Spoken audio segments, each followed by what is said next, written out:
guys, it's Dani. Today we have a maintenance project. This is the finished result actually. We're going to unmount some orchids and pot them up, and I'm going to take you along, talk you through the process, give you some tips on how to unmount orchids and what are the best techniques. And yeah, just show you these two orchids which have been really frustrating me lately because I don't do good with mounted orchids. It's not the type of climate and the type of lifestyle that I have, which makes mounted orchids easy for me. So actually these orchids used to be something more like this. So I'll talk you through it. You know how these things go. I usually end up talking about a whole lot of stuff.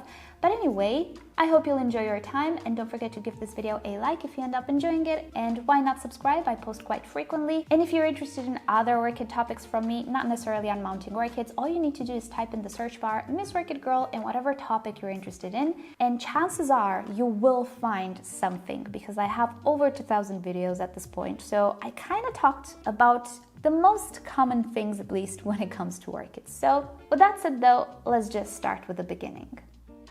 So first off, preparation. One of the risks with unmounting orchids is damaging the root system pretty severely. It is one thing to remove medium pieces from the roots, which, as a little side note, the mixture that I usually prepare, I notice it gets removed super fast without a lot of damage. And that's because the bark pieces that I use are not very big. They're actually quite tiny. So the tinier the medium, the better it is because there isn't a lot of surface attached to the roots.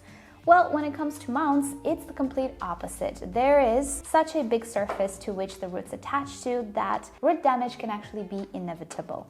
Now, to minimize this damage though, all we need to do is super soak the root system together with the mount. Let them soak for as long as possible, which I did with both of my orchids. Over an hour pretty much, just to make sure that the roots are super full of water. And even if this doesn't mean that you will not break any root, you will actually be a lot safer from root damage. So if you're ever in the position of unmounting something, no matter the type of mount you have, soaking will actually help quite a lot. Another thing that I did for one of my orchids is to remove the flower spike. Now this is my Comparedia, which you guys have seen in a previous video, and because I know it's highly likely to have some root damage, I decided to remove the flower spike from this orchid because I wanted to focus mainly on growing roots and new growth. So you can see I left one little flower spike on that has two little buds. If I see the orchid is struggling, I will remove this one as well, but this one is nothing compared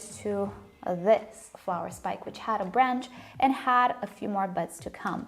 It's okay. I'm okay with giving up the flower spike for the benefit of actually having my orchids potted and watered in time. So another thing you should consider whenever you're unmounting orchids is either to wait until all the flowers are done and put up with the maintenance, either remove the flower spikes if you have a feeling that you will break the roots. You can actually wait until you unmount it and see exactly how many roots you broke, and if the damage is substantial, definitely remove the flower spike. It will be better for the orchid on the long run. And with that said, just make sure that the orchids are in good condition, they are hydrated prior to you unmounting them.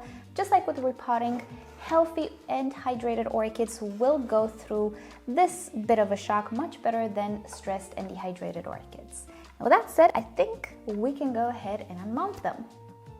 Alright, so first thing we need to do is to check if the orchid is tied to the mount in any way, and most probably it will be. So in this case, and particularly with clay mounts, you will have a wire right in the center of the mount.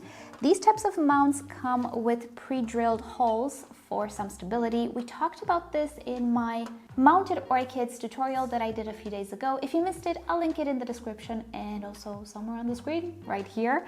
So first things first, I need to remove this wire because otherwise obviously the orchid will not come off. So I'm gonna push it in a little bit.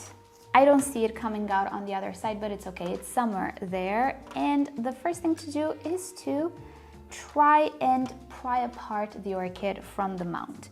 Now in some cases this will be enough to completely detach the orchid, but in my case you can see this orchid has quite a bit of roots. Also there are a few roots growing from these holes as well, so it's not going to be that easy, but this is the first step, just to see what roots are attached, what roots are not, what I should be focusing on. So right here at the top I can see that these roots are already coming off of the mount, super easy, so I don't need to worry a whole lot about these. So let's see what's happening here.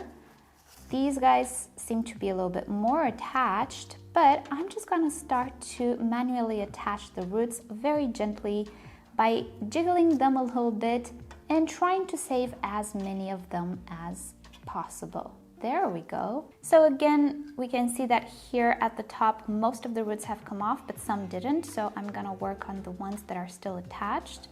And with clay mounts, actually it's quite easy to detach the roots. With the wooden ones, it's a little bit scarier, but we're gonna get to those. It's not impossible. So at this point, I can also see the wire. So I'm gonna pull the wire just to get it out of the way and just see what roots are still attached. We have another one here. There you go. I might actually save a lot of roots from this orchid. We also have some sphagnum moss here on the mount. We're gonna take care of that later. First, I'm gonna focus on the roots and just try to save as many of them as possible. Now these roots, they're a little problematic as I can see, but we're gonna do our best, then that is okay too. And one broke. We can see it here, actually two. That's okay, because the vast majority of the others are perfectly fine. So look at that. This is the only damage that my orchid sustained.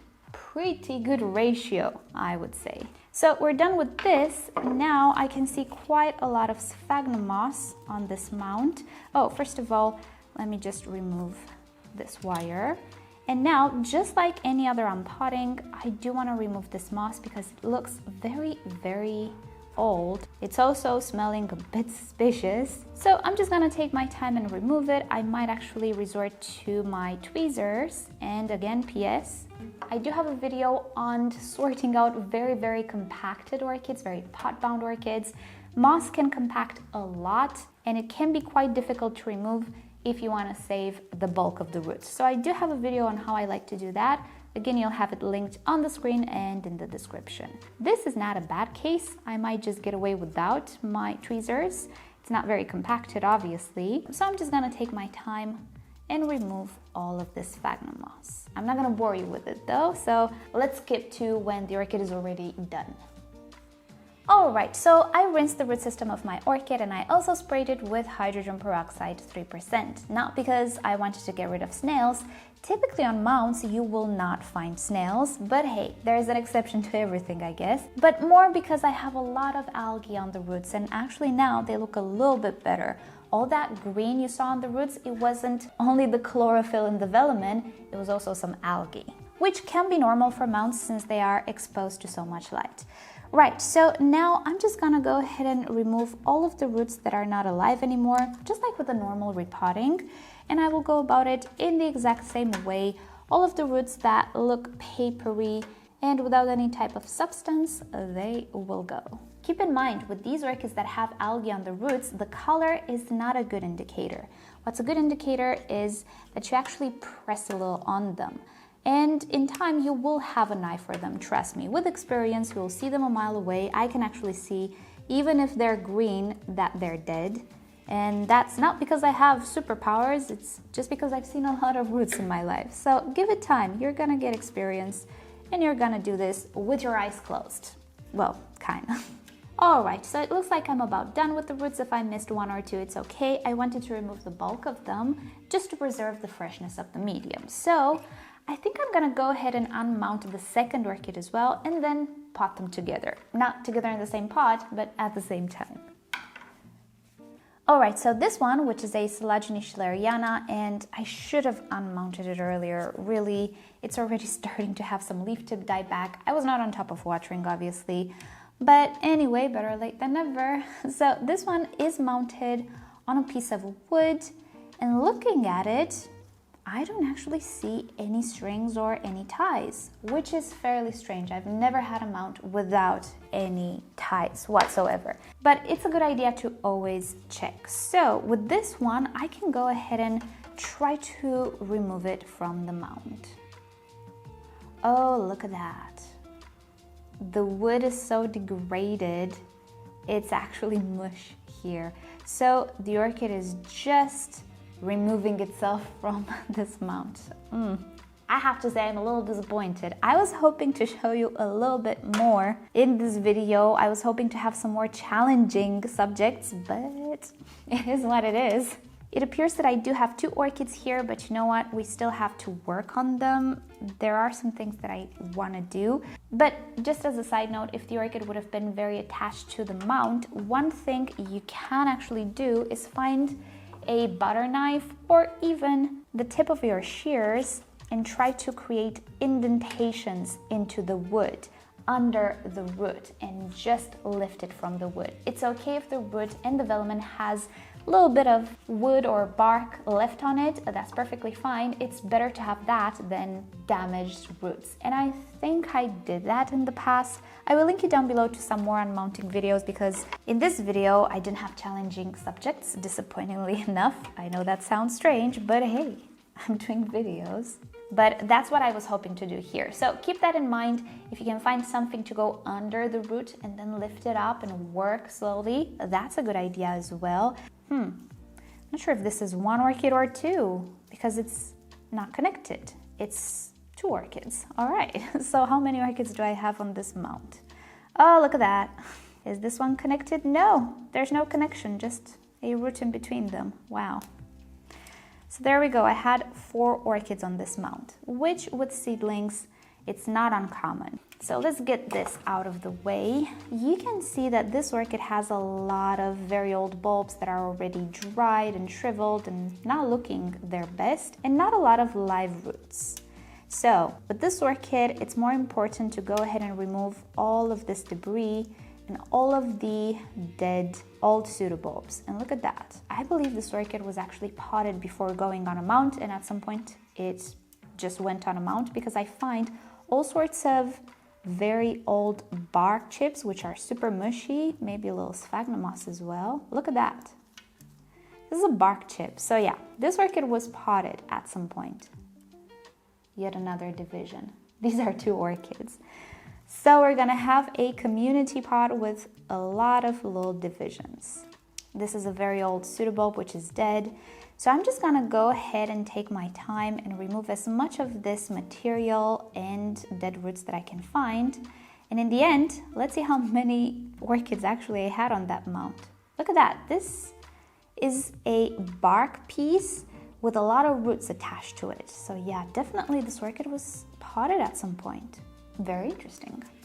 Okay, so I'm gonna go ahead and clean it up as you've seen and come back when I'm done. And look how many divisions I managed to obtain. Now, this is not uncommon.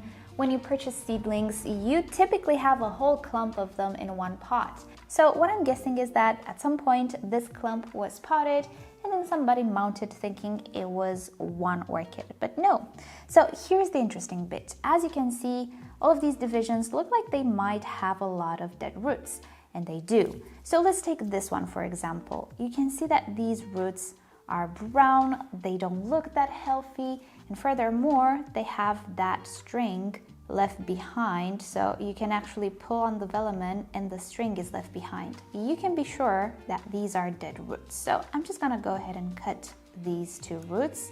I'll cut everything off camera because it will take a while, but not all brown roots are actually dead, and this is the best example.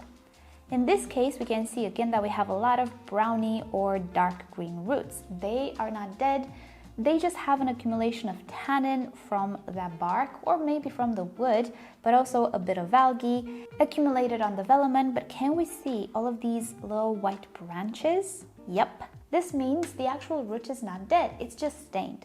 So you always have to be careful with these roots. The best way to know if they're alive or dead is to press a little on them, try to pull a little on them. If they're mushy, look at this one. If they're so mushy, then they're dead. So you can cut them. But if they feel stiff, which these ones actually do, then there's a very, very, very high chance the roots are absolutely fine. They're just stained by algae or tannins or whatever. So what I'm going to do is try to determine which of these roots are alive, which are dead, remove everything that is dead, and I'm gonna come back when I'm done with the potting process. Alright, so let's start with the collagenate. I will actually pot them in my typical medium, which is bark and sphagnum moss. And PS, I'm not changing my trays. I simply cannot find my repotting tray, the proper one that I use. It's somewhere in the greenhouse, probably under something else, but I just cannot find it. The whole thing is a mess still. And also, I cannot find my slow release fertilizer. So I will add it afterwards, but I'm starting not to forget it, so that's good. So as usual, starting off with a layer of sphagnum moss and a little bark chips. These orchids don't actually have very long roots, so I'm just gonna go ahead and put a little bit of medium already in the pot, and then I'm gonna start to arrange them inside the pot. With the collagenate, I am adding quite a lot of sphagnum moss because she is a seedling, and also collagenates really do enjoy their moisture, so I want it to be more water retentive. So I'm going to place the orchids that have the longest roots. I think this is the only one. The other ones, I'm gonna place them on a different level. All right, looking good. Now I can go ahead and place the other orchids as well. PS, if you are interested in me talking more about community potting, pretty much potting together multiple orchids, the pros and cons and all of that, again, check the description or the info card on the screen. I do have a video talking at length about this procedure and what you need to know and what you need to keep in mind. All right, so I'm gonna try to place these orchids very close to the side of the pot with their newest growth towards the middle. This will give me more time in this pot because the direction of growth is this. And for whatever reason, I kind of placed them in a line. I don't know why, but I'm just gonna roll with it. Let's clump them a little more because it's a little too formal. There we are, much better. So just gonna continue placing medium around them just to stabilize them a little bit. And the top layer will always and forever be bark because bark does not attract algae. All right, so here we have the collagenate all done. I will water it and then I'm gonna put it in a decorative container and we're pretty much done.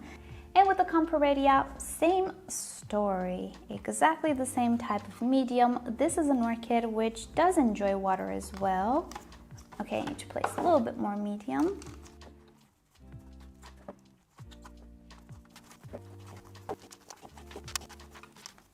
And here we are, the Comparedia is done as well. The thing is, the roots are a bit horizontal because she was mounted, and also this flower spike is kinda laying a little too heavy, so I will stake this orchid just to train it a little bit, because as you can see, it is leaning, which I cannot really do anything about it since it was mounted and it shaped itself that way, but I can definitely do something about this flower spike.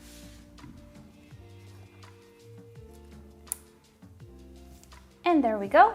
So I think we're pretty much done. Let's just wrap up this video. And there we go, the orchids are all done, and I have to say I'm so relieved to see the Comparedia potted. It was really frustrating to water it even twice a day sometimes. You can see it's slightly dehydrated. The leaves are slightly wrinkled. It might not appear that way on camera, but trust me, they are. So happy to see it potted. And with that said, thank you guys so much for watching. Again, my upload schedule is a little bit messy this week. Until I finish the greenhouse, I finish the curtains. It's a whole lot of things that I want to do, and I do it by myself. And I'm sorry about that. I promise I will get back to the regular schedule when I finish, but I just really want to finish the greenhouse. So I'll talk about it more in the tour. And with that said, thank you guys so much for watching. Hope you've enjoyed hanging out with me today, and I hope you have a great day. Subscribe to my channel for more orchid videos, tutorials, experiments, updates, and other fun orchid subjects. If you wish to support the channel, do consider becoming a member or visit the merch store linked down below in the description. You can also follow me on Instagram and Facebook. It's always nice to stay in touch there as well. And with that said, I'll see you next time. Bye!